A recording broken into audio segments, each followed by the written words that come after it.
안녕하세요. 대단원. 자연, 초월과의 관계에서 1단원 자연관으로 들어가기로 하겠습니다. 1. 인간은 자연의 주인일까? 네. 시작해볼까요? 학습 목표입니다.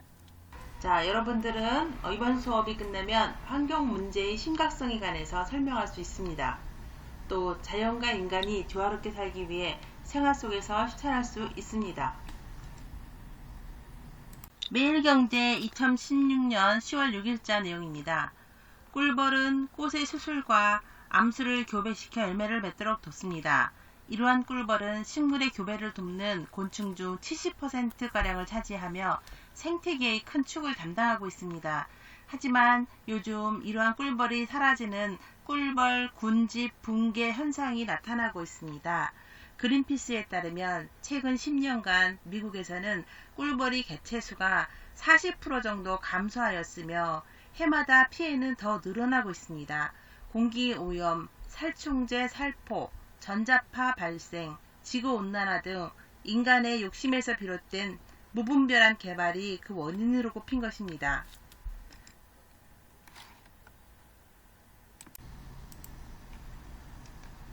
네, 꿀벌이 돌아오지 못한 까닭은 무엇일까요?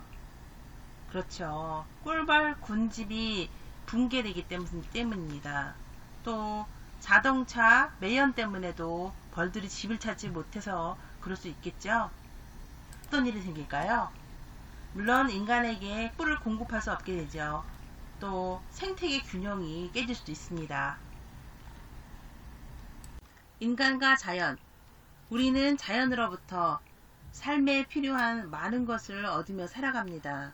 그렇지만 우리가 자연을 소중하게 생각하는 이유가 자연으로부터 얻는 혜택 때문만은 아니죠. 자연에 속한 수많은 생명체는 그 자체로 소중한 것이고 또 시냇물, 바위 이런 것도 그 나름의 아름다운 가치를 지니고 있는 거죠. 인간을 포함한 자연의 모든 존재는 서로 영향을 주고받습니다. 그러므로 우리는 자연이 주는 혜택에 감사하고 자연에 속한 모든 것의 가치를 소중히 여기며 또 조화롭게 살아나가야 하는 겁니다.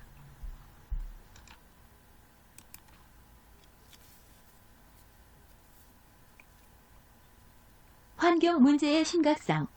자연 환경은 인간을 비롯한 다양한 생명체에 영향을 주는 자연적인 조건을 뜻합니다. 자연은 본래 스스로 건강한 생태계를 유지할 수 있는 자정 능력이 있어요. 그러나 산업화와 도시화로 발생한 환경오염 물질 등으로 자연은 되돌릴 수 없을 정도로 훼손되고 변형되고 있습니다.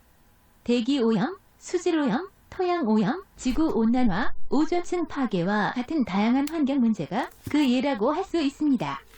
특히 오늘날의 환경 문제는 그 범위가 넓고 오랫동안 지속한 것이므로 쉽게 해결하기 어려우며 이를 해결하기 위해서는 장기간에 걸친 전문적인 개선 노력과 막대한 비용이 필요합니다.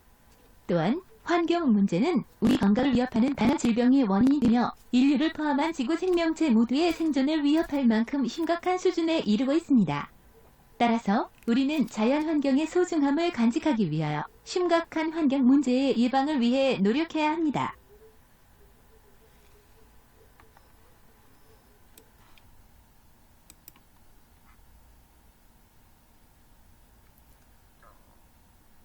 우리 주변의 사물을 통해 환경 문제의 심각성을 표현해 봅시다.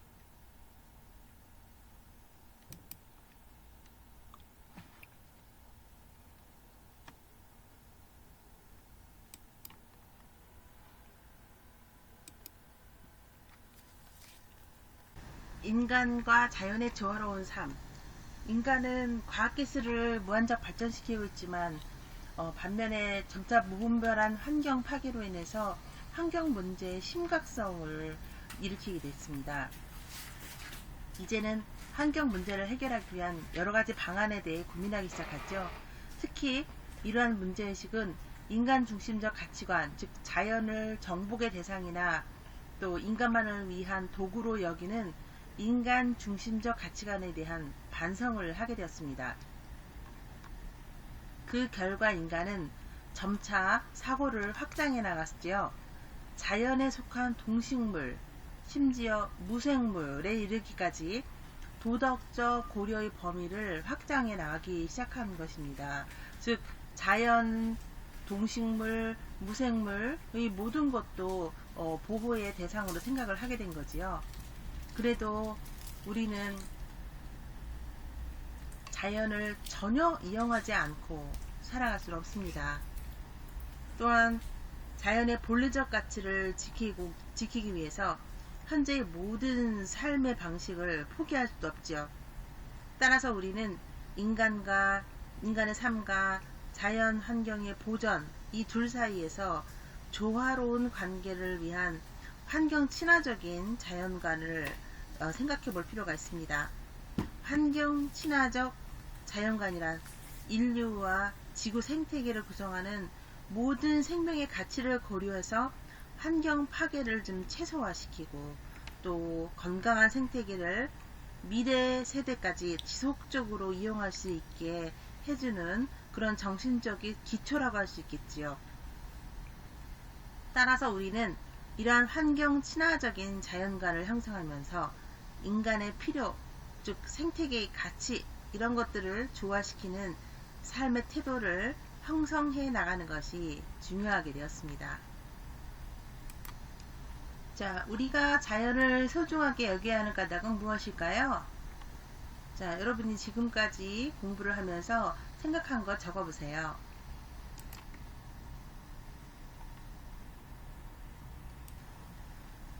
평소 자연을 소중히 여기지 않았던 경험이 있었죠? 네, 이번 기회에 다시 한번 성찰을 해보고 지금까지 학습한 내용과 비교해 볼까요?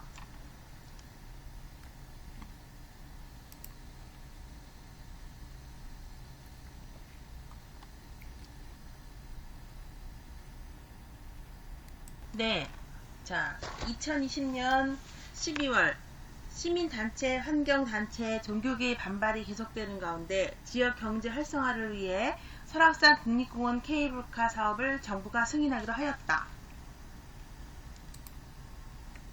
그러면 자, 이 내용을 참고해서 다음 사람들이 어떤 고민을 하는지 해결 방안을 여러분들이 생각해서 써보세요. 자, 멸종위기인 식물의 서식지와 잘 보존된 생태계를 파괴할 수 있습니다. 이들을 보호하는 방법이 있습니까? 네, 여러가지 의견이 있겠지만 이곳에 사는 동물들을 환경이 더 좋은 다른 산으로 이동시켜 지켜줄 수 있으며 또 실제로 공사로 인한 피해가 그리 크지 않습니다. 이렇게 주장할 수 있겠네요. 주민의 일자리도 늘어나고 세계적인 관광 도시로 거듭날 게입니다. 우리 지역이 발전할 수 있는 대안이 있습니까? 네, 지역 주민의 의견입니다. 또 다른 의견이 있겠죠? 산을 개발하는 대신 이곳에 보존된 생태 자원을 활용해서 생태 체험 마을을 조성할 수 있습니다. 저는 설악산의 고유한 아름다움을 보려 한국을 방문했습니다. 인공시설이 늘어나면 자연의 고유한 아름다움을 잃게 않을까요? 네, 한국을 찾은 외국 관광객의 의견입니다. 다른 의견은 있으신가요? 낯선 나라에 와서 케이블카가 없다면 이곳에 오르기 쉽지 않을 거예요. 아름다움을 잃지 않은 선에서 편의성을 추구할 수 있습니다. 다양한 의견이 있겠죠?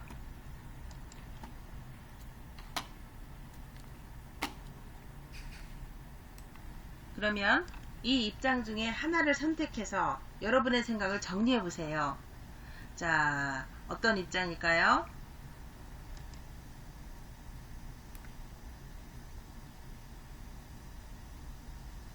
오늘의 학습을 정리해 볼까요?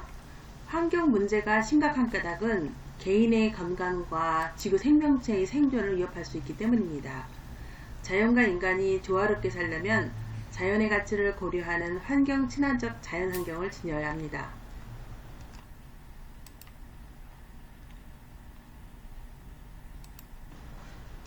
네, 다음 시간 이거입니다. 다음 시간에는 환경에 대한 가치관과 소비 생활은 어떤 관계가 있을까에 대해서 학습하기로 하겠습니다.